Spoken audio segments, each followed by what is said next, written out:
Welcome to the Whovian Wire podcast, where every episode of Doctor Who gets dissected, debated, and passionately unraveled by two lifelong fans who know their Time Lords from their Daleks. This is Josh, and I am Alan, and in today's episode, we are diving headfirst into The Girl in the Fireplace. So before we get into the episode, what are your initials going into it? What are your thoughts, opinions before watching it and reanalyzing? I mean, I always liked the episode. It was quite a good one. In fact, I liked some of the actors, because I think she's the main woman. I don't know what actor name is, but she's in the live action Thunderbirds film, which I used to grow up watching. Jesus, okay. So,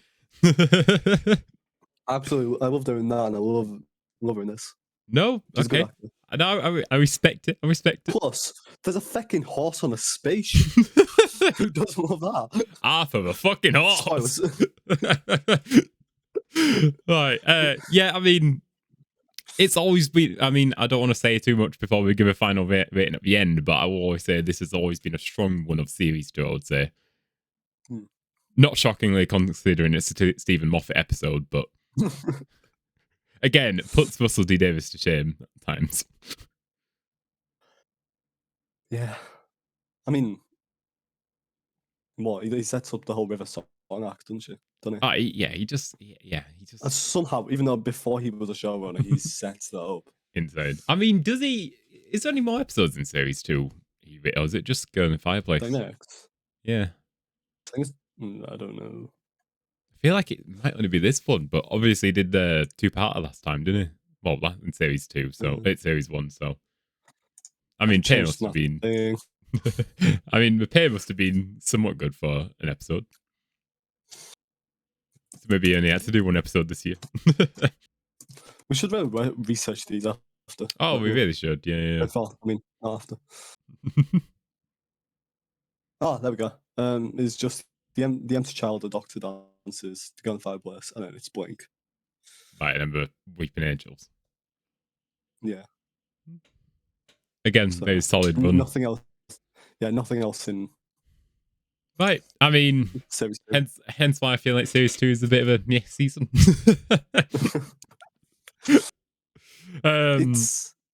It's something this season. I'll be honest. I reckon series. Well, like I said at the end of the last episode on analyzation, I did say series 2 was, in my opinion, better than series 1. But after going through them all, I'm probably going to change my mind about that.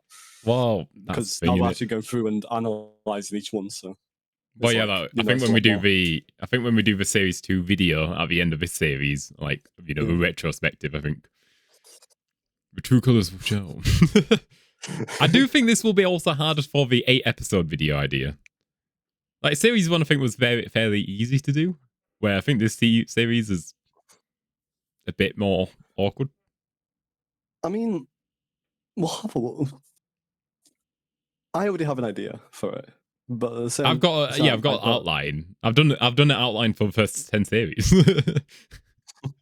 but I know that they might change when I've actually gone back and watched the episodes. So, but anyways, right, shall we actually get into this episode instead of yapping about the series? Yeah. So we start off the episode with screaming coming from a mansion, and we see a bunch of guests running for their lives in terror, and then it cuts to a girl at a fireplace looking at a broken clock and a man saying, "We need to go, and she's like, "No, the clock is broken." And it's like, I don't care, we need to go. And it's like, no, he's coming, the man, he's coming.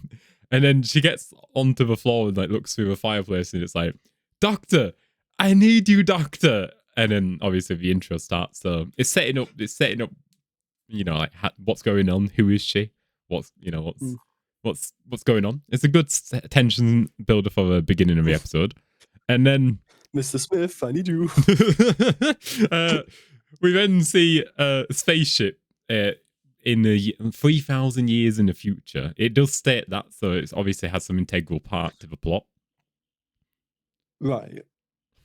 What is showrunner's obsession with 3,000 years into like the companion's future, like the 51st century, because that's where Jack is from. I was thinking, but now I swear there's like a good few things. I'm trying to think. That actually happens in the 51st century. I think maybe it's just because it sounds in the future. Like maybe we're like, we need to make it feel in the future, but not too far into the future. The 61st or the 55th or the. I don't know. Like during this episode, they could actually accidentally run into Jack. Now that would have been awesome. That would actually be quite cool. Even though would that made sense? Well, yeah. And a Jack that is before he like goes against the time agency and stuff. I guess they could have done that to like add some more Jack lore. To be fair, yeah, because we don't see him in the series, so I guess that would have been like at least cool little. No, yeah. Maybe like the Doctor like leaves at the end of this episode, and you just see Jack run into a room, but already missed the Doctor, and he's like, "Fire!" Can't wait another 100 years now. Right. Anyways, yeah. So, we then see a very excited Mickey get out the TARDIS, and he's like, "Oh yes, first trip in a land on a spaceship," even though he's walking out of a spaceship. And it's different, okay. And but then now we see Rose being like very friendly with Mickey, and it's like, well, last episode you seemed annoyed by this. It's because they're going on an adventure, and so now they're. She switches up so much on this guy. Yeah, the emotional roller coaster Mickey must go through on a day-to-day basis with Rose is insane. He's just a chilled out guy. They go through all this like development that they're not together anymore. Like she really likes Doctor. I swear in like future episode they have another talk about how all whatever happened with us is gone, and you're just with him.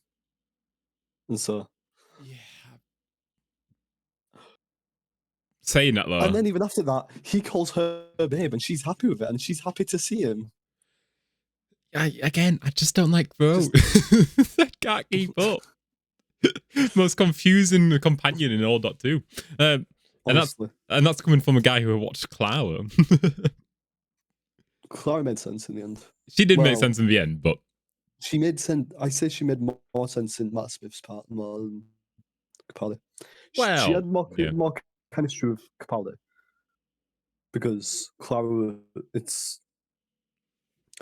Clara is the same as Rose as with the Ninth Doctor, because Matt Smith at that point is married to River Song. To be fair, Clara likes him, but let's just admit it's because he was a young dashing man who turned into an old man.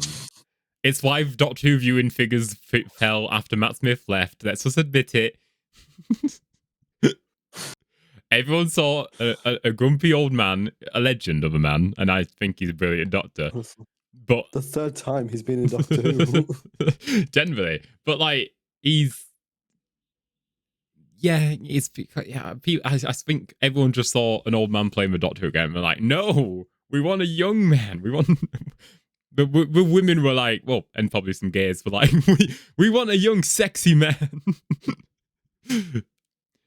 So I think Doctor Who probably did lose a lot of its viewership in between Matt Smith and Peter Capaldi. But then even I like sort of stopped watching with Peter Capaldi's first season. Oh, that's a bad series. That's a bad season. Yeah, I didn't watch it because I forgot about it, and then like my mum would say, "Oh, Doctor Who's on, do you watch it?" Like, yeah, sure, why not? I generally think Series 9 could be as bad as Series 2. Could. I'm not saying it is, but it could. Is it Series 8? I thought, because Series... Sorry, Series 8. Series 8. Yeah, sorry, Series 8. Oh, yeah, no, I can't be this in Series 9. Jesus. I'll get executed. Like... I also found out that Series 10 is... I don't know if I said this during the last one, but it's a reboot. It's sort of... I heard about this. I heard about it when it was coming out. And obviously, it tricks you by having the first episode classed as a pilot. Like it's called Pilot, the first episode. But I don't understand, because on the other hand, it's like, why are you doing it as a reboot when you got a new showrunner literally coming in? So it's always like boggled my mind a bit. Like, it's like, what's the? I think it's like just it was probably a new set of a bunch of people, like a new set of like producers. Like, yeah, To it be was the fair, same writer, not that, yeah, but I will say it does feel more bigger budget series 10. I would say it did feel a bit new. It felt a bit revamped. Which, I'll be honest, series 10 wasn't that bad, even with like. No, and also, I'm sorry, the Doctor Falls. Whew. Now that's an episode. Which was that one? The before the Christmas special where he regenerates. It's the one where he actually does die. Oh, is this the one with the two masters, Missy and Master? Yeah. Which I generally would have preferred that be his last episode instead of a Christmas special. It's the whole thing with regenerating on. I know, but it would have had that weight if he actually. No, wait, no. Regenerating into a new Doctor is, in my opinion, fine on a Christmas special. It's when your first episode is a Christmas special. That's where it gets a bit funky. I don't like. No, yeah. Because your whole thing is like this on a Christmas special that no one gets to see. That a lot of people get to see, but then you don't get to see them again until. Yeah, that's I'd have that long way of anticipation to see how this new Doctor is in a whole new series and on a Christmas special. But again, I can't blame Russell though, because apparently season 1 was meant to come out in January, so it wasn't meant to have a wait. It wasn't meant to have a wait, but it did. Which I did think. About the new Disney season. series? Yeah, the Disney one, because it.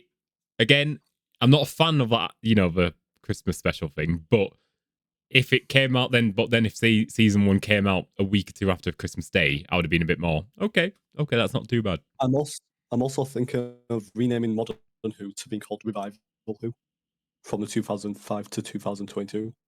Okay, just call that the Revival era? Revival area, and then this era's just gone. It's Disney. It's just the shit era. So what's it going back to? Is it going to be called season 3? Are we getting another season 1? Honestly, it doesn't make sense. Does Disney just now own them 2 seasons and no one else gets them? I don't understand. No, we still get them. We still get the pleasure of being English, but it's like, what's there? TV licenses, so we get it. No, but like, what's their aim here? Because like, can they just be like, well, we funded these 2 seasons, so they're mine? Or is a new show that are going to come in and want to have season 3 as its first season? At the end of the day, I think I think they should have kept it series 14 and 15, and then a new show going to come in and do season 1. Yeah, because Russell T Davies has not fully to blame him, but he has fumbled the bag. Where if a new showrunner came in, they now got to pick up the pieces with a season 3 after a very bad 2 seasons. Even then, they could just shelf it. They could cut Billie Piper's little thing out where it shows her at the end of series 2. Just cut her out and make it as a little mystery for anyone who's like probably picking it up and being like, okay, let's see. And then it goes into Billie Piper when the episode comes out. Because this giant wait to see what Billie Piper is like. Yeah, it does go on the lines of what I just said. Have you heard the rumor though that filming for the episode is not going to start until September? Isn't the episode coming out in December? Exactly. So now everyone's thinking, is it going to get pushed back to Easter? I mean, we've had Easter episodes before. Yeah, but one episode, one fucking phenomenal one. It's a phenomenal. Yeah. I like it. Yeah, it's a good episode. It's a good episode. We got the Easter egg gag from that.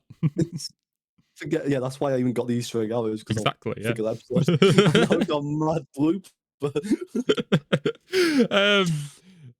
right, we've gone off track way too. I don't even know how we started from this. I don't even know where we started. I'm sorry, guys. I will actually get onto the episode.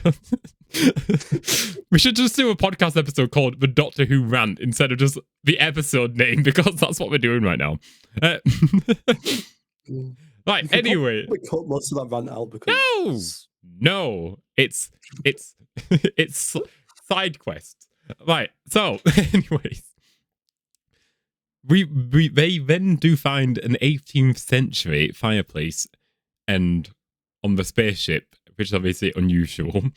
And the Doctor then looks through it to end up speaking to a girl called Vinette, and they ask her like, where is she from? And she's like, in Paris, of course, because she don't know about, they're on a spaceship. And she does like question like, who are you? And it's like, oh, the what does he say? The fire inspector, like that fireplace inspector or something like that. Yeah, he's inspecting because like he don't know what to say, so he goes, I'm inspecting fires. What are you doing here? he dodges it. He just dodges the bullet. Yeah. Anyways, I don't know why you're. But then he's pretty much like, oh, well, it's all in good order, so go back to bed. And just like stands back up. And then like the Doctor's like, that must be a spatial temporal hyperlink. And then Mickey's like, what's that? And the Doctor's like, no idea, just made it up, so I didn't want to say magic door. Honestly, the fucking back and forth with Mickey and the Doctor is sometimes the best, but it's so good. Yeah. And it's better than the Doctor and Ross. But then Mickey then questions like, how do we understand her? Like, the girl from Paris, and then like she gets Rose like tells him that the TARDIS translates, and like Mickey's like, even French? No, but like, correct me if I'm wrong, but doesn't this entire conversation happen Christmas Invasion when literally he asks Rose, don't you like get all your languages translated through the TARDIS? Yeah, but I think what he's thinking is all the alien languages more than just right.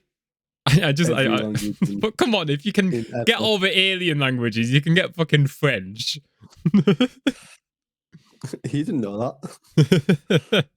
Anyways, I'll be honest. Right, watching, you forget where they are half the time. Not when, where, because everyone's English, so you actually forget that. Oh yeah, they're in space somewhere. Not in space. They're on Earth somewhere, and they're in fucking France. Yeah, but everyone's got a modern day London accent. Yes. Yes. Right.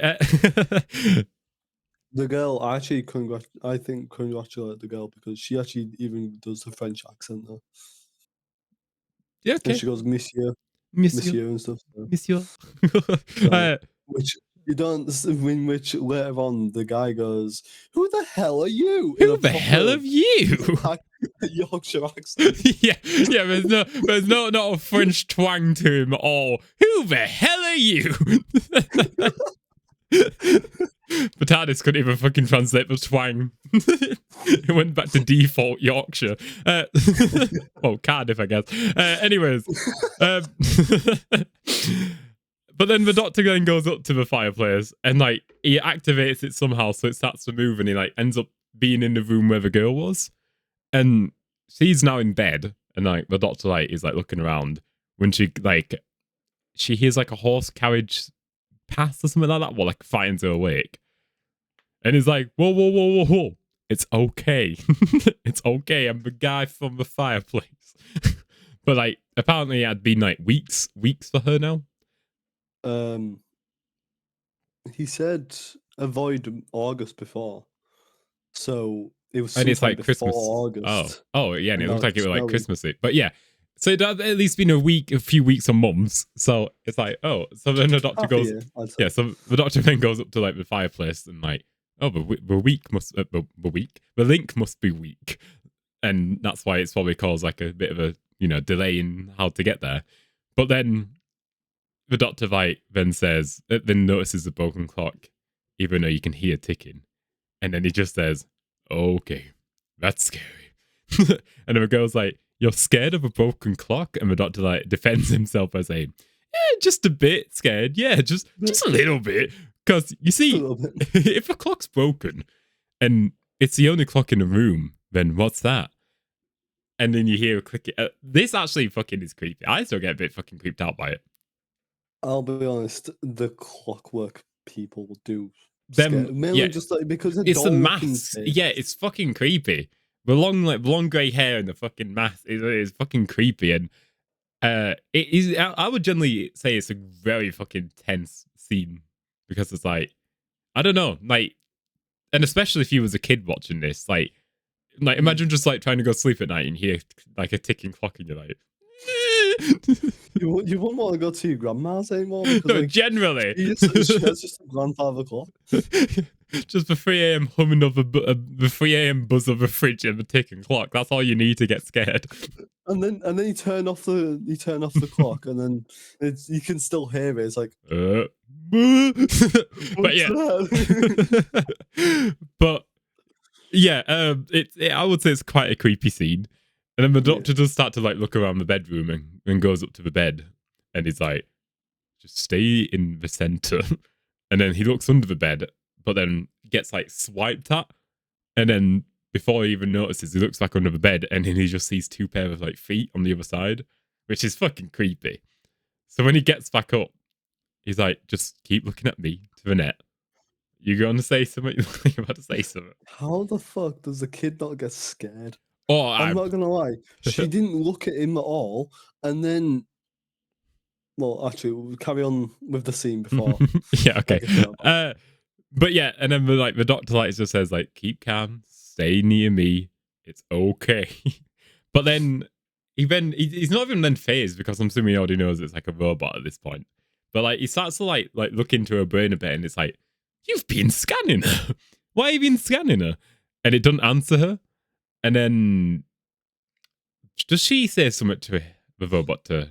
This is what my thing is. So Oh, God. she then looks at the robot, and then I'm not gonna lie, you're not scared by it. It's been under your bed for God knows how long, waiting With that fucking mask. with that mask, and you're just not phased. Obviously, you're scared because it's just some random thing, but she isn't as scared. She didn't jump a little by looking at it. No, I mean, girl of steel. Like fair enough. She's got a French accent. She's doing her part well, but be a little bit more scared than that. Well, that might not be the actor. That might be Moffat being like, yeah, she's unfazed. To be fair, this entire episode, she's not phased once by him. I think she's more scared now, but then like since you are growing up and you're gonna keep seeing it, by the time it got until the end, where you're surrounded by him. The only time she's scared is at the end when she's an adult. Yeah. But anyways, then it does like start to approach the doctor to try and like kill him. And then who knows what pronouns the doctor goes by. Yeah. But then oh yeah, so it starts like trying to strike the doctor, and then the doctor's like, don't worry, yeah, because she starts to then get scared, doesn't she? Yeah, scared for the doctor's sake because he's about to get attacked. Yeah, that's probably why she's not scared, because like they're scanning her, so they need her for something. So she's probably a smart girl, and just thought, I guess you wouldn't be as scared if you did have someone as confident as the doctor in the room. That's true. He has a very calming presence and not really like when he's actually holding your head saying, "You scanning her brain," that doesn't exactly sound like there's a monster about to kill you.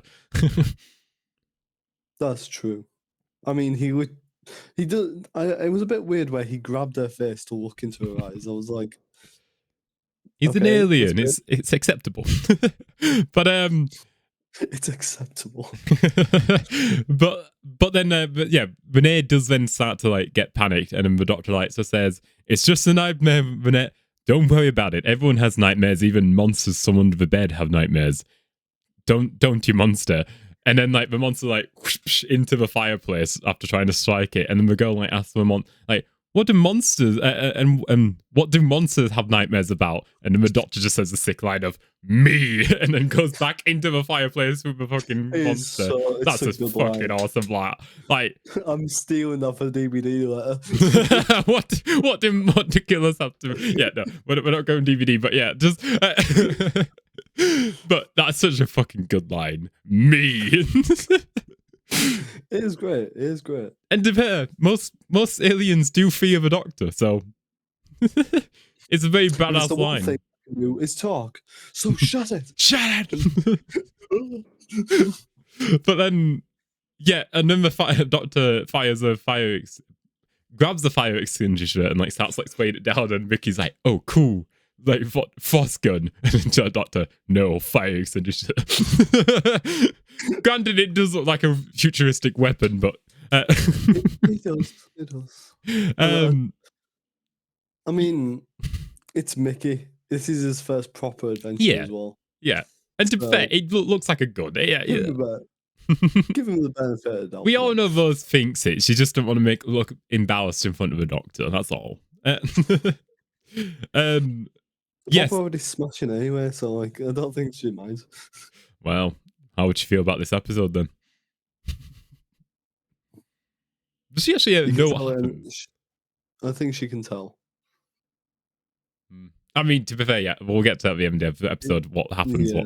But yeah, and then the Doctor does then unmask it to see like a beautiful space age, like, you know, clockwork, and like the Doctor's like, "Oh, you beautiful bastard!" It would be criminal. It would be criminal to like fucking, you know, look into all your parts. But then it like, but it's like, but I'm gonna do it anyways. But then it does like teleport away, and then yeah, and then the Doctor then, what does he say? Does he just say to like Rose and Mickey, like, stay here, I'm going back in? I think he said something like that, doesn't he? Teleports away, and then he's gonna go back in and tells them to just stay here. Yeah. Just patch things up. In which, as soon as he leaves, those two off they go. Yeah, it is average companion behavior. Mickey grabs the second gun and the second fire extinguisher and starts running. But yeah, so when the Doctor does go back into the room, he's looking for Renee. Again, it's not night anymore, now it's daytime, so it's like, okay, there's been another time jump. But then an older like woman walks into the room, and the Doctor's like, "Oh, I'm just looking for Renee." When you hear a woman shout, "Renee, the carriage is ready," or something like that. And then her mum the mum shouts it, and then she's like, "Yeah, there in a minute." And the Doctor's like, "Oh my." Oh. But then again, she doesn't. Hi, Renee, what big feet you have? But the thing is, she doesn't seem phased again. Like, she doesn't like seem scared or anything by the Doctor, but she's more like, she doesn't seem like, she seems more displeased, and like rather like jokes about like how he's not growing a day older, which, like, you know, and I'm growing older, which is impolite. But then now that the Doctor like has seen, like, you know, she's an older woman, and he's like, "Okay, you're probably safe now, so I'm just gonna pop off." But then whilst he's trying to fucking leave, she just ends up like saying like, what she says, like something like how you was my imaginary friend as a child or something like that. I think it's only it's like polite or something for you to only have an imaginary friend when you're a child. And goes, "My, you've kept up appearances," or something. It's something along those lines. Pretty much. Yeah, she's like saying like how, you know, you were always like an imaginary friend in my childhood, but like, now you're here. But then she pretty much just ends up like grabbing the Doctor and snogging, which he doesn't refuse. He accepts. He showed up twice. Yeah, that's an imaginary acquaintance. That's true, actually. Yeah. At this point, could you say imaginary friend? Like, yeah, my imaginary stranger at this point. Let's be realistic. Unless it was planned to be more, like, more appearances. I didn't see anything behind the scenes. I mean, but I don't know. A really good sequence would have been Renee accidentally wandering onto the ship and going to her past self as a child. I'm saying that, would that fuck time? It would fuck time, but then again, they're punching a hole in the universe. Touche. In the hole of time. I think that's fucking it too. But anyways, And then the doctor's like kind of like flabbergasted, and she's like, right, I'm off. And she runs out the room. And then like a guy runs in and does the what the hell are you doing here? Like, who the hell are you? Who the hell are you? Because then he realizes who Renee is. And he just says a fucking massive grin on his face after getting snogged. I'm the doctor, and I just snogged Madame de Pompadour. And fucking like laughs because, like, she's an important woman in like history. So to him, he's just going through history and checking off the boxes of people he's met. This one being rather pleasant. I mean, he wasn't supposed to actually meet her. He was supposed to go somewhere else. But then when the doctor goes back through the fireplace, he is like, Rose, Mickey, and it's like, oh, for fuck's sake, just once. I hope we don't wander off. And then we get the brilliant scene of Doctor just running into a horse, and it cuts then to Mickey and Rose, but like Mickey first going down the corridor as if he's in like a shooter game. Like he's running around really enjoying life, like thinking like he's a superhero or something like that. And but then he notices a security camera with like a realistic looking eye in it, and he's like, Rose, that's got a real eye in it. And then they like hear like a thudding, so they open up the door and then we're looking and we see like a heart in the middle of like a bunch of circuits, and it's like, oh my god. But then it then What goes. do you do in that situation? I don't know. What do you actually do? Like 3,000 years in the future, like technology be wild.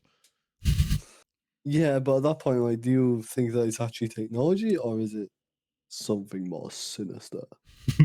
Boom, boom. Like, but then it goes back to like the doctor looking for us, but the horse is following through the corridors, and it's like, can you not follow me?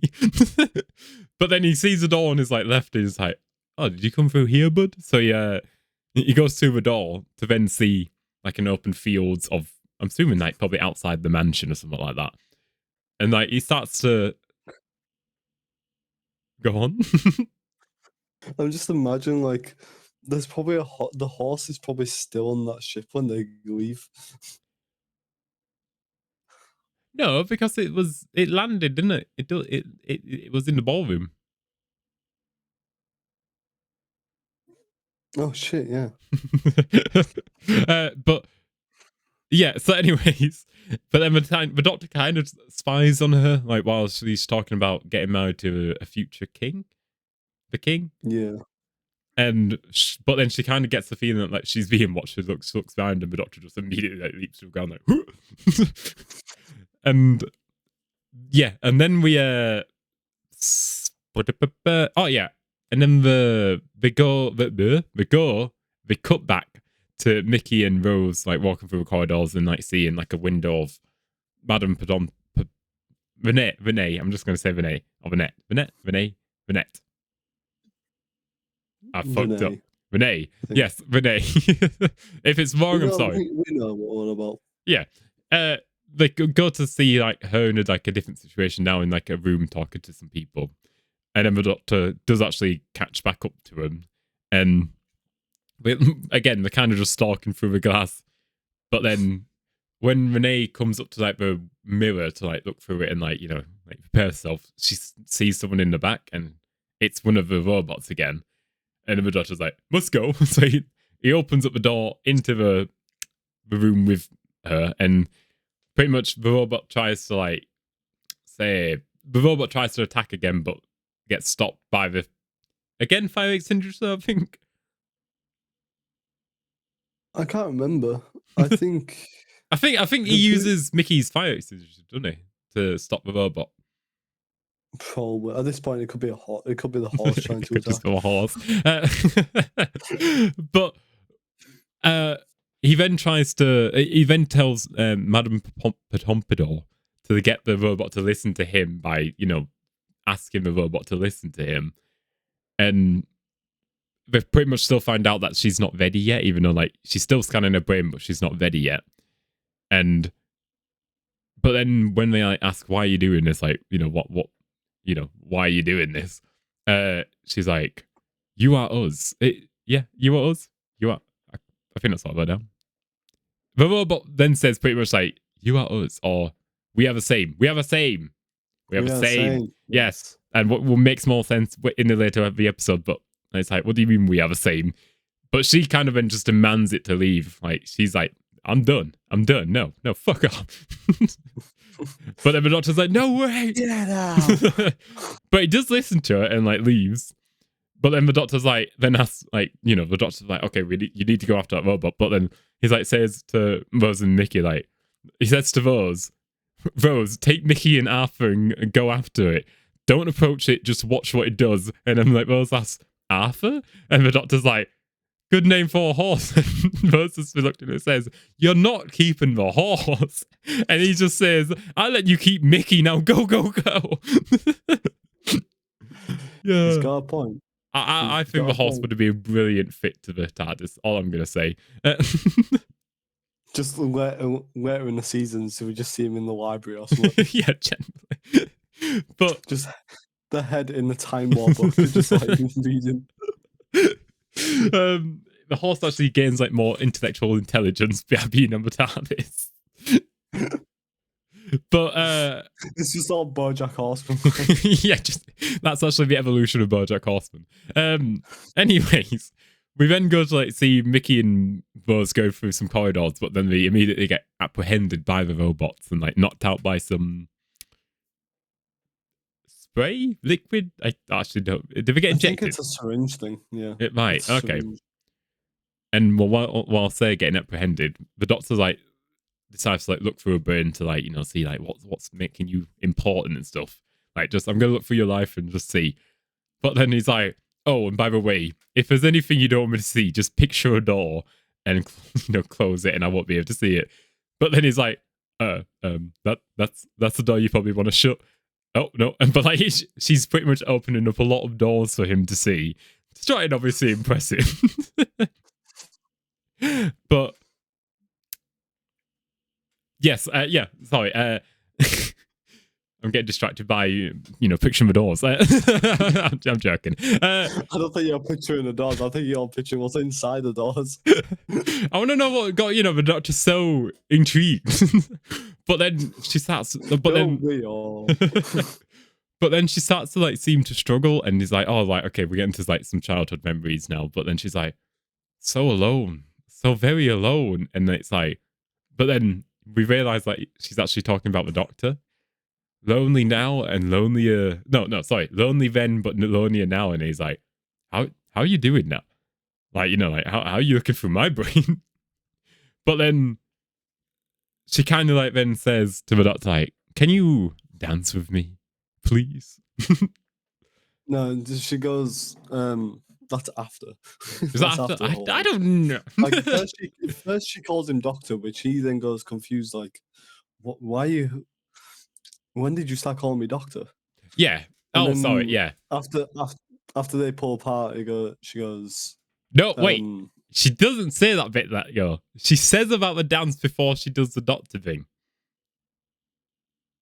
I'm pretty sure. The dance is after because like then it cuts away and there's Rose and Mickey in the thing. Nah, because she's like dance. Like okay, well I'm gonna say my bit, and then if it's wrong. But I'm pretty sure she asked him to dance, but the doctor's like, no, I can't. And then she says, fuck,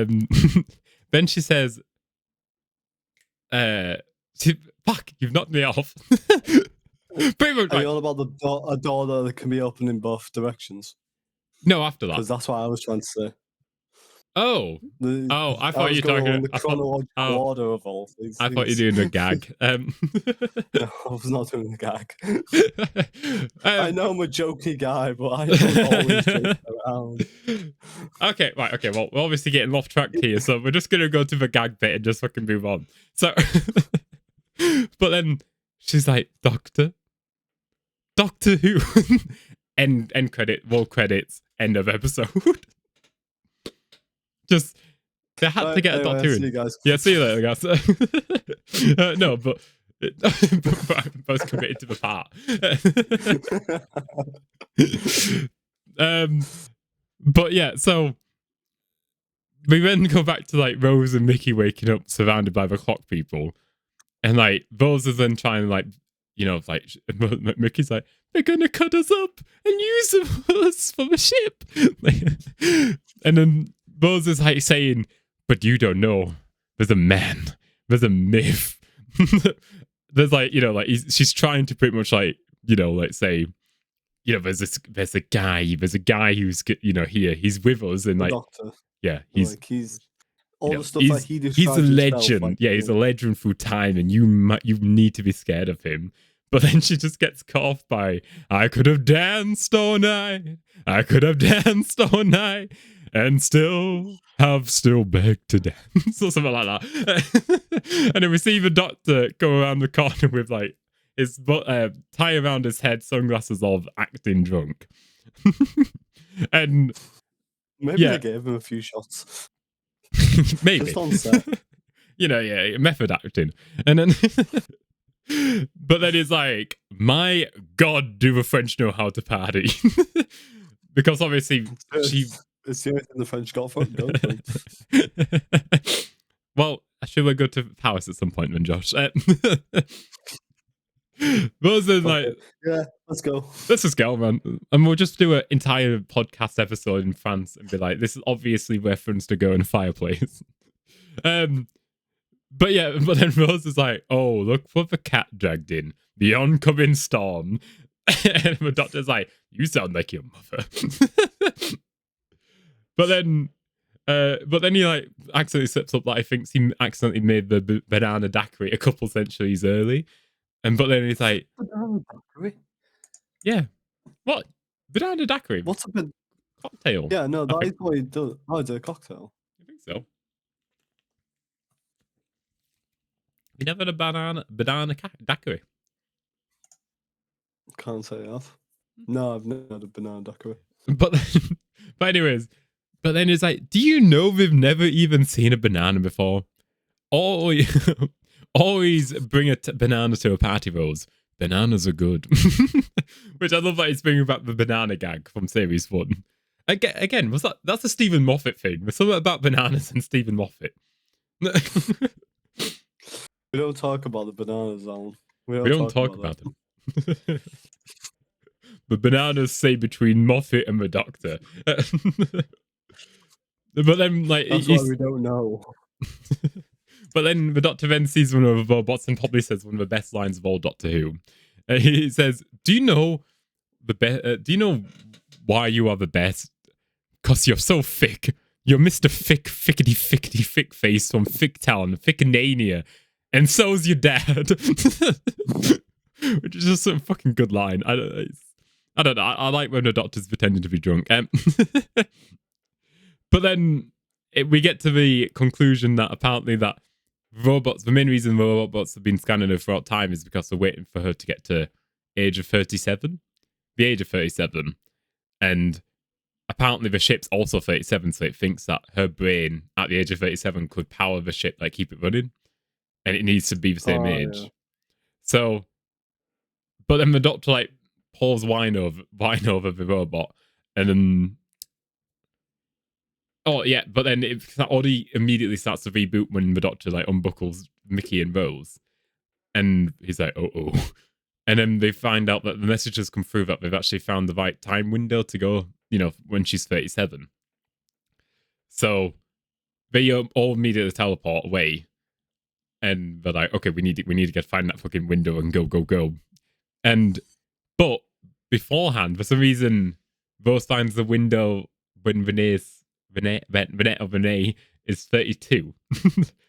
And she goes up to Renee and pretty much like warns her, saying, on your 37th birthday, they will come for you. I don't know when, but they will come for you.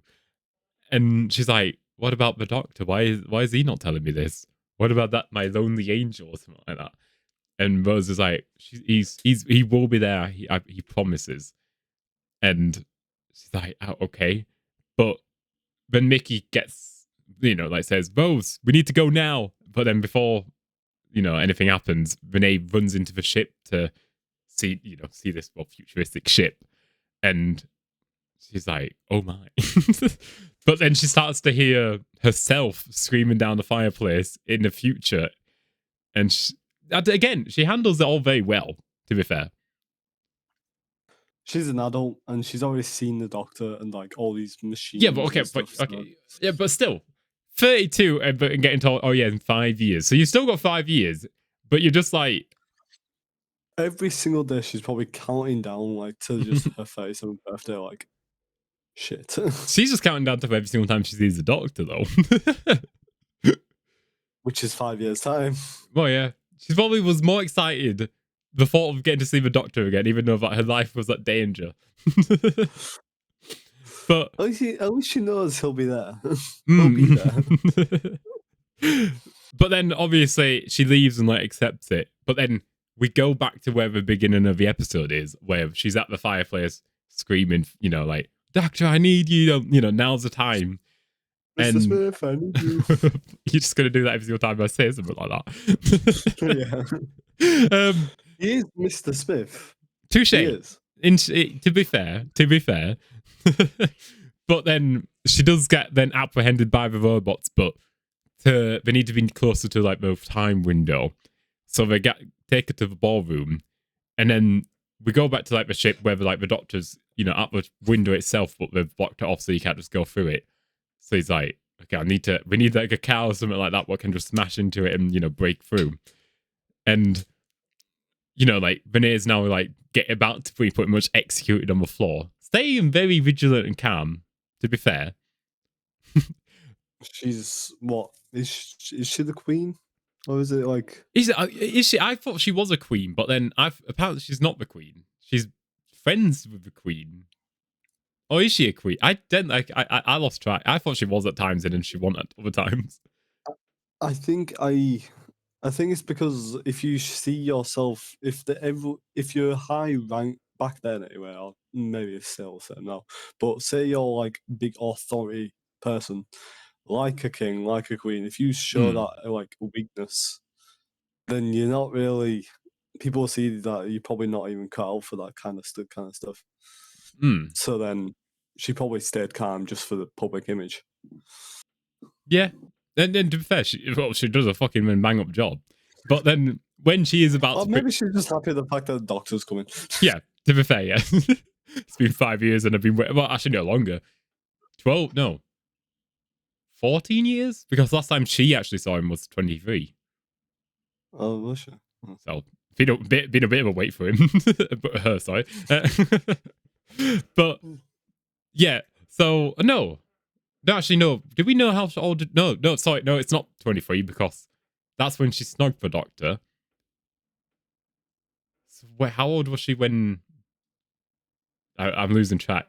How old was she? I'm guessing when she looked through his... probably like late 20s, early 30s kind of thing. Right. Like it has to be between, I'm guessing. I'm going to take it as, since there's always a big time jump, it's probably between 27 and 32. Yeah. And I'm going to go with 29 because then there's about 3 years between that and then... and there's a decent amount of time that jump from that to then Rose telling her the stuff. But still, a long time to not see the doctor. But then when she's about to get like beheaded, you hear like the horse. Rose didn't see him for half an hour, and then she had to go look into the heart of the TARDIS. Generally, you're like, the weight of not seeing. bit dramatic, ain't you? Look at Madame de Pompadour. In her defense, 18th century wasn't exactly easy to fucking, do anything. She couldn't even call the doctor on a universal phone. But, yeah, saying that, if you called the doctor, what bit of the doctor would you actually get? It might be telepathic, so it'll be the doctor that you know. Right. Then again, there's a weird thing because there's the Oriental Express or something, isn't there? Yeah. Because that keeps getting brought up until peak. I think it gets brought up in Matt Smith's, but then it gets put off all the way until Peter Capaldi's with Billy. I can't remember what happens in I know the it's tower. Clara. What happens in that episode Yeah, again? I know about the mummy, but what actually happens? What's the fun plot context you're using here? It's telepathic. So I'm guessing they wanted Matt Smith, but then he kept on pointing it off. They wanted. I've not seen an episode in a while, so I can't even fucking remember the plot, to be honest. That's the only thing with the phone thing is I think it's telepathic like the TARDIS, and so Right, okay. I mean, I it guess gets that makes into your sense. head of which No, doctor yeah. you want to talk to. All right. I mean, it makes sense, I guess. So, I mean, even Matt Smith does one final like goodbye on the phone, even though he's already dead. Yeah, but it's Matt Smith. I mean, seeing that, I don't know why it made sense because I mean, nothing makes sense. Let's be realistic here. It makes sense to people who are trying to just like, understand sci-fi. But anyways, yeah. From a story standpoint. From a story standpoint. But anyways, when she's about to get beheaded, for like the fourth time of me saying that, we then hear like a neigh of a horse, and then you hear like the trotting, and then all of a sudden we see like a sick, like window smash, and you see the doctor like on the horse like jumping through. Now CGI did not hold up. It does not hold up, and also that don't even look like the doctor. That looks like a stunt double, but obviously it's CGI. But it looked like I literally like paused it, and it's like it looks like a stunt double because I'm pretty sure the stunt double has like a bigger chin. Like it was a bit more, the 10th Doctor's a very skinny guy, but like where this CGI version, he looked a bit more, like not like fat, but well, they couldn't train David Tennant on such short notice. So how much budget do you think it took to have a horse on set? Touche. And to be fair, David Tennant is allergic to horses. Oh, is it? I did not know that. Yeah. Fun fact. It's a fun fact, but yeah, and apparently he really struggled with this scene because of it. Imagine, yeah. I mean, to be fair, I guess there's worse things to be allergic of. But anyways, back to the episode. So the Doctor then gets off the rose and he realizes that like the time window is now like broken and like he's trapped himself in this time period, but uses that as leverage against the robots. Did we actually get a name for them at all? I thought they were just called like clockwork machines or something. Is it just something like that? Because I keep thinking, I keep saying it, but it's like, is there actually a name for them, or am I just going crazy? Yeah, I don't know. Well, whilst you look it up, I'll continue. And yeah, he pretty much like uses the whole, well, you're stuck here now, so there's no point. Your ship is dead. It's pointless to try and fix it now. So they're like, oh, and pretty much all just shut off. Like they're like, well, our job's done, because at the end of the day, their job is literally to fix up the ship. Did we skip over that? We might have skipped over it a bit. Well, we know that they needed her brain because she was 37 that could run the ship. But that's why there was an eye and a heart in the ship. It's because they used the crew members' body parts to fix the ship. So they're called clockwork repair droids. Okay. So, nothing too eventful, but I guess that's not. Yeah. I mean, to be fair, they are just repair droids. So, but yeah. Their entire purpose is to keep fixing the ship. So now that they can't even get back to the ship, they're pretty much like, oh, job's done, and just shuts down. That's it, kaput. But then, so pretty much now the Doctor's like accepted to say it because he's like, well, 3,000 years to go. Even though, I mean, he'll probably live for all. Yeah, no, he can, but like, how would he even get back? Like, does he go to break time? It would break probably time, but he'd have to go to a past self and be like, yeah, can I just break time for like 2 seconds? He's very smart with this because what he could do is when the Doctors leave the TARDIS in some random place, he just goes into it, takes it, and then sends it back after he leaves it. Guess he could do something like that. I guess. I don't know. I mean, but at the end of the day, he did pretty much just be like, well, that's my, he's just accepted that, well, he's stuck here now. Which she doesn't seem too sad about, to be honest. I mean, he does like Madame de Pompadour, so. I mean, even to be fair, I think we skipped over this. She's the wife, but then, or is she the mistress? Because She's a apparently mistress. throughout- Yeah, no, yeah. She's the girlfriend of Yeah, the wife king. and a girlfriend.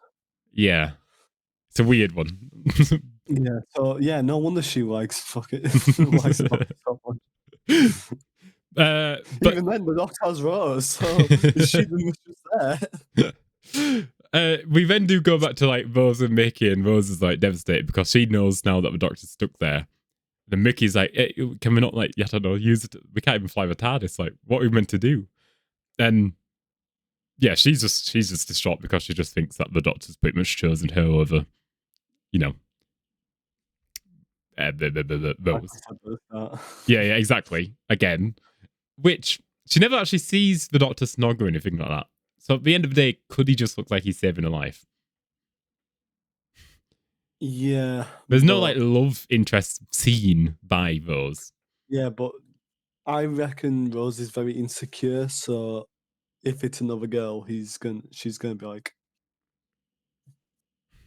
that's another woman that's trying to steal my man, kind of thing. That's true. Yeah. The Doctor doesn't have to worry about Rose. She's always there. So, anyways, we then do go back to the Doctor and Renee like looking out a window, and like we're talking about like how they both can do the slow path together. And the Doctor's like, to be fair, accepted it. He's like, fuck it, you know, I'll live for it, so I don't mind. Even though, you know, he would see everyone he lives with for the next like 300 plus years die of old age and stuff, so that would be nice. But he's gonna be very I also love the fucking realization of like, oh, because he's like, oh, and I'll get your things fixed. Oh wait, I don't have money. I'll need to get a job. I just love his realization of like, I've never even thought about this, like, because he obviously never has to be phased by it.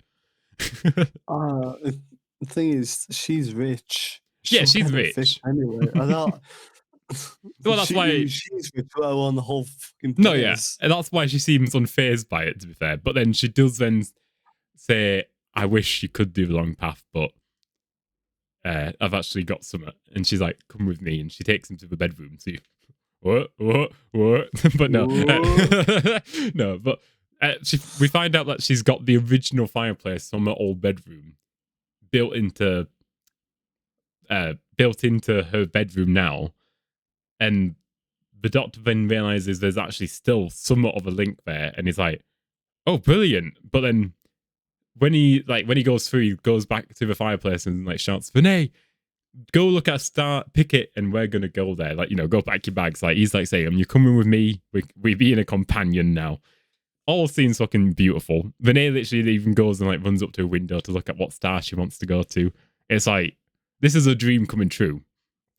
But then, you know, and the Doctor's like, right, Rose, Mickey, get in TARDIS. I'm just literally going back in and we'll be good to go. And then when the Doctor goes back through the door, there's been another time jump, as you can tell from the atmosphere. And when he runs into a man, he's like, "Oh, she's just left. She's being Pius VI," and it's like, okay. But then he gives her a letter. Like the Doctor, does he give her a letter first? Yeah, he gives him a letter and says, yeah, she pretty much like confirms that like, I'm butchering the scene, Josh. Pretty much. Yeah, the man talks, like, realizes that it's the same man from years ago, and it's like, oh, she was right. You don't age, and she like he talks about like how she talked about you so often, and then he's like, he gives him a letter, and we find out that she died at 43 years old, and like how, you know, an illness like took her away. And the Doctor's always like, you know, like getting distraught, and it's like, shit. And it's like 43 as well, which is just horrific.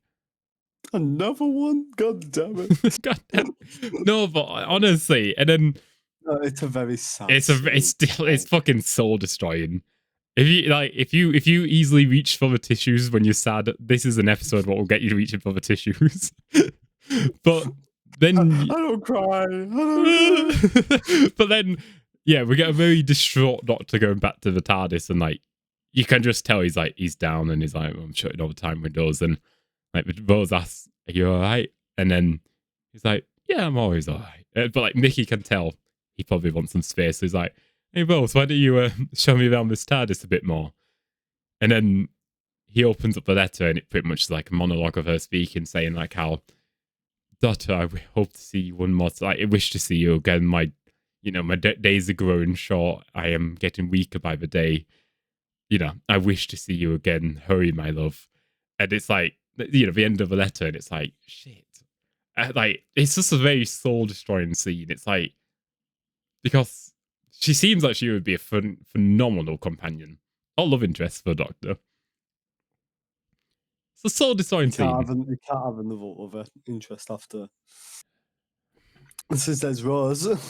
I know, but honestly, it's just fucking soul destroying this scene. It's a fucking soul destroying episode.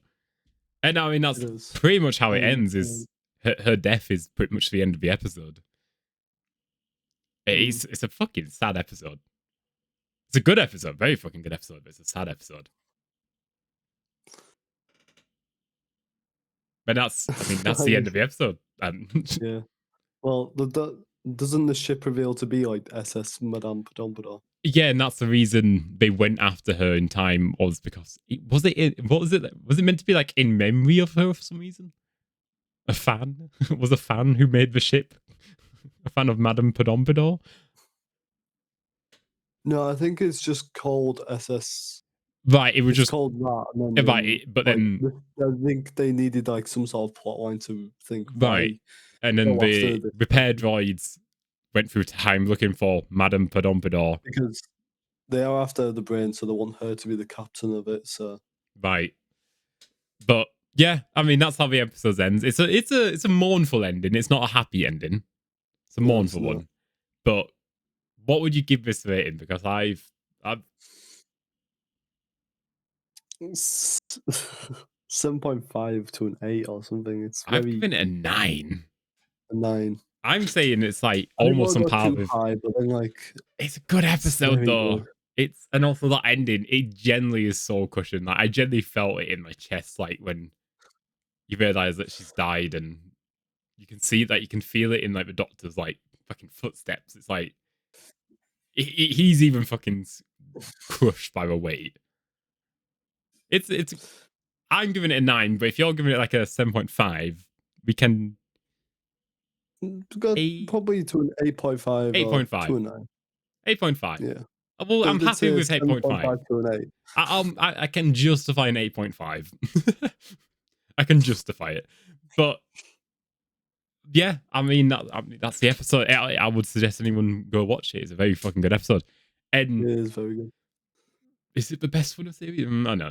Okay, there's Doomsday, but it's one of the episodes what carries this season. I'll say it. Like when I think of series 2, there's only a handful of episodes what actually makes me want to watch it, and this is one of them. Which does get us on to the next episode being Age of Steel? Or is it? It's a 2-part, so it's either Age of Steel or something else. The Cyberman 2-part episode. Yeah. I'm sorry, guys. I can't remember all like 200 episodes of Doctor 2. Honestly. Right. Well, anyways, let's cheer ourselves up with Alan's fun facts. Woo! After this very mournful end, let's cheer ourselves up. So, actually, fun little fact for you. Sophia Myles and David Tennant actually started dating after working together on this story.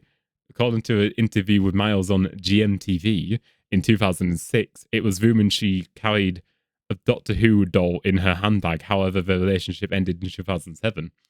So David Tennant actually got with Madame de Pompadour. Yeah. And then immediately dropped her to go with his daughter. Obviously not his daughter. Georgina? It is the Doctor's daughter. Well, yeah, it is. But yeah, I mean, his dating life consists of just working on Doctor Who, pretty much. Yeah, but yeah, I didn't know that either, so I was like, okay, I'll add that in as a little fact. That's weird.